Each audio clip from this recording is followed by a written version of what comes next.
In this video, I will present 4 different perspectives on what happened during the early stages of Arian controversy. I will use sources from that time, such as letters between churches, bishops, priests, and even the Emperor Constantine himself. We will consider the perspectives of Alexander's party, Arius's party, Eastern churches, and the Emperor Constantine. Discovering each of them can give us better understanding of the complexity of this controversy. But firstly, let me shortly present the basic viewpoints that around the year 318 created the division between the two parties, that of Arius and that of Alexander. It is fair to say that it was not just one man against another, but rather groups of people following different Christology against each other. I want to briefly contrast the major beliefs and arguments of each of those parties. So the whole controversy was about the relationship of the Son to the Father, and also the nature of the Son in relation to the Father. Arius and his party believed that there was a time when Christ was not, which was the main and probably the most significant argument that differed from Alexander and his party, who believed that there was never a time when Christ was not.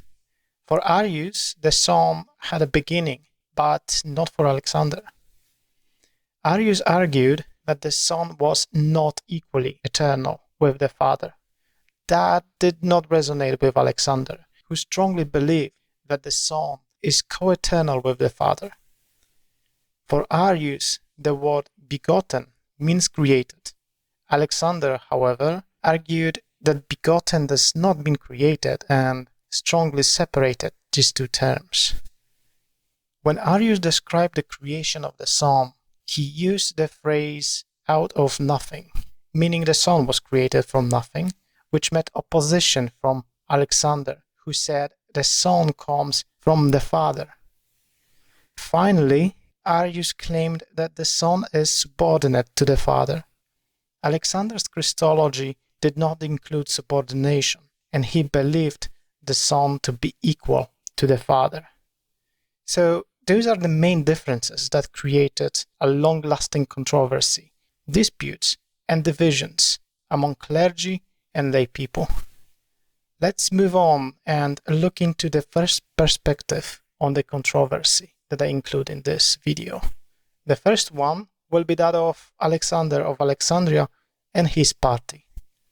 Alexander was a bishop of the city of Alexandria and a prominent figure in the 4th century. Alexander declared to present the true orthodox and traditional belief. He condemned Arius and every clergy who shared similar understanding on sonship.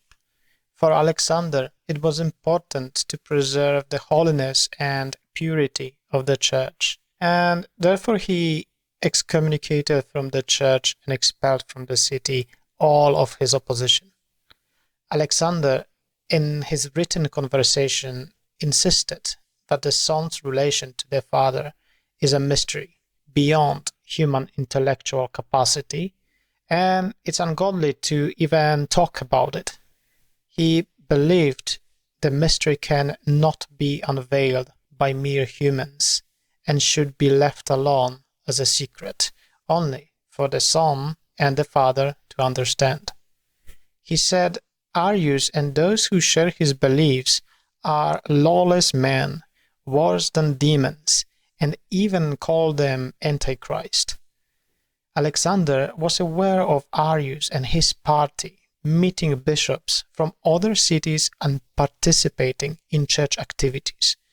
He strongly discouraged anyone to invite Arius's party and to listen to them, because they were banished for their heresy and must be forbidden to engage in the life of the church and fellowship with its members.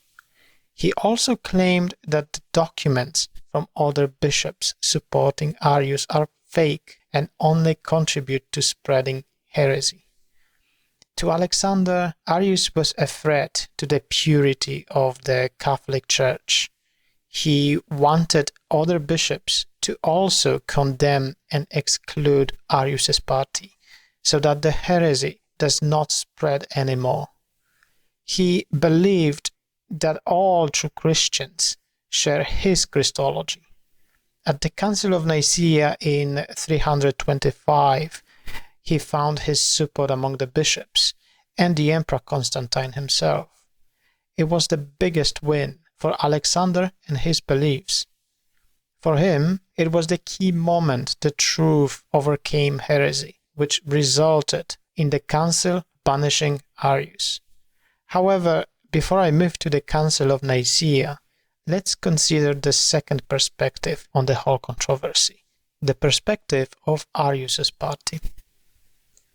Firstly, we need to know that since most of the written works and letters of Arius and his party are destroyed, this perspective is based on the works and letters of other people, mostly clergy who was either for or against Arius. When in Alexandria, Arius's party disagreed with Alexander's Christology. They said it was not orthodox, not following the traditional views of the forefathers. They made sure to refute any claim of identifying them with people such as Valentinus, Manekins, Sabellius, and Hierarchus, whose movements were seen as heresy. For them, they were the ones who shared the conservative views, not Alexander and his party. Arius and his party found themselves in a bad situation. It is fair to say that they saw their excommunication from the church and expulsion from the city as Alexander's wrongdoing that prevents them from Christian fellowship. They had no choice but to seek reconciliation between them and Alexander with the help of the bishops from other cities. Meanwhile, they did not succumb to Alexander's Christology, calling his party theologically uneducated. Arius calls them to be godless men and accuses of heresy and persecution of those who follow the proper belief. Also, everybody who showed any kind of support to Arius's party faces severe consequences. That is excommunication from the church. The biggest hit to Arius and his party was the Council of Nicaea, which banished Arius and anyone who did not sign the Nicene Creed. Remember that Arius, being a presbyter and not a bishop, just like many in his party, was not present at the council. It is quite possible that the views of Arius and his party were presented by someone else. After Nicaea and his banishment, Arius and Eusebius wrote to Emperor Constantine around 327, requesting to come back to the church in peace, avoiding questions and disputes, but professing altered Nicene Creed. In response, the Emperor Constantine allowed them to present their views at his court, or in the Council of Nicaea, which is dated around December 327 or January 328. They gained the emperor's favor and were allowed to return to their country. The details about Arius's readmittance are disputed. We don't know how Alexander of Alexandria, or possibly his successor Athanasius, cooperated with this decision. Let's stop here and move on to touch on the third perspective, the perspective of the Eastern churches. The early years of the controversy could be marked by confusion. Most bishops and clergy tried to understand what the problem is. Others decided to remain silent in this matter. Prominent bishops like Eusebius of Caesarea and Athanasius of Anazarbus wrote directly to Alexander of Alexandria, asking what is wrong with Arius' Christology? Why is it a problem to say that the Son was created? Others found fault in both sides. Priest George wrote to Arius' party asking why they have a problem saying that the Son was from the Father. Then also writing to Alexander's party asking why they have a problem saying that the Son once did not exist. Eusebius of Caesarea wrote to Alexander accusing him of misrepresenting Arius' beliefs. It was in response to Alexander's accusatory letter, and Eusebius tried to clarify Arius' position. It appears that misrepresentation, misunderstanding, and even demonizing were a factor contributing to the atmosphere of confusion and reluctance to take a side. In time, however, more bishops and clergy engaged in the dispute. Well-known figures, such as Eusebius of Nicaea, who took side of Arius, also encouraged other bishops to speak up. From a local problem to a regional issue, it became a whole-scale controversy. Alexander's encyclical letter could play a part in understanding his position and possibly gaining some support among other bishops. Arius' party, on the other hand, also obtained significant support, but they often had to deal with Alexander's threat of excommunication. At this point, it seems the aim of clergy and bishops was to alleviate the controversy and reinstate the Arius' party to their former position in Alexandria. The goal was to reconcile the parties, submit to Alexander's authority, and seek peace and restoration. Things, however, went in a different direction. Synods and councils took place. Some were supporting Arius' beliefs, others condemning. Notably, a Council of Bithynia around 319 or 320 admitted that Arius' party has the proper belief and is allowed the fellowship. Also decided to put some pressure on Alexander to reconcile. At some point, Arius' party was permitted to assemble and teach congregations. Opposition with the Council of Antioch in early 325 was strongly reflecting Alexander's encyclical letter. It condemned Arius' party and additionally excommunicated those bishops who did not sign up the council's document. That includes the well-known Eusebius of Caesarea. Interestingly, this council also mentioned that a new council of like-minded brothers will be held soon in Ancyra, which later was moved to Nicaea, so that any opposition could repent. It means follow their view or be excommunicated. It is arguable whether the Eastern churches saw that coming council as truth-seeking meeting or as a setup to eliminate the opposition.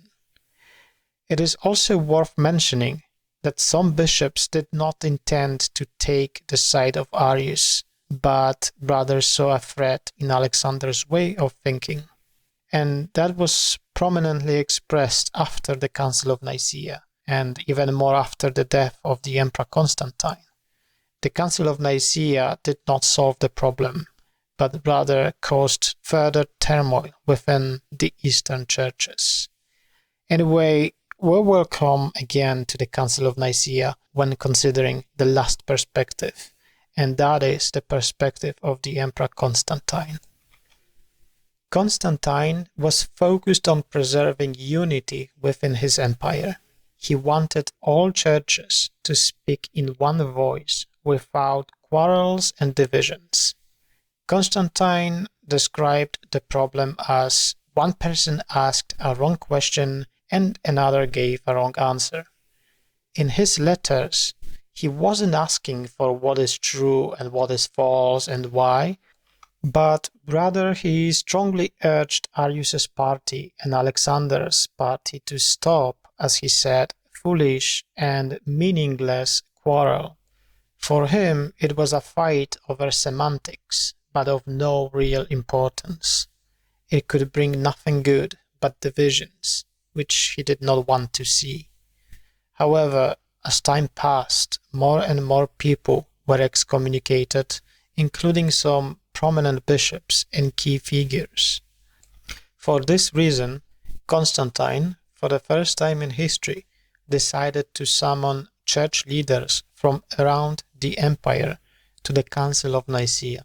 A significant number of 318 church fathers came to Nicaea, although it is possible that the real number of bishops attending could be between 200 and 250.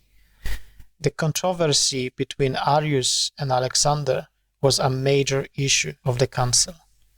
The appointed chairperson of the council was surprisingly not the metropolitan of the area, Eusebius of Nicomedia, but Osius of Cordoba, who was a trusted advisor to the Emperor Constantine and also the opponent of Arius.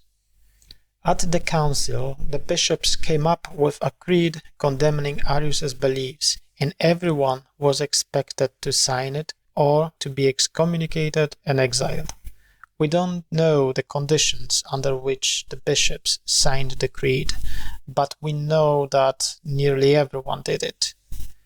The role of Constantine at the council is disputed. We know he was present and played a vital and active part in overseeing it. According to the letter of Eusebius of Caesarea, the emperor insisted on adding one significant word in the creed, homoousios, meaning of the same substance. It was used to explain the relation of the Son to the Father. Right after the council, Arius was officially exiled by the emperor. Those who supported him were also exiled. Constantine had to constantly deal with arresting Arius's supporters and banishing more and more clergy and bishops who refused the Nicene Creed, including many bishops who previously signed it at the council. He commanded destruction of Arius's works and forbade keeping them under penalty of death. It is also interesting that after the council, Constantine was acting like some kind of head of the church, writing letters to prominent bishops and their dioceses. He was often explaining some aspects of theology and the importance of maintaining unity in the church. Around 2 or 3 years after the council, Constantine decided to let Arius present his views.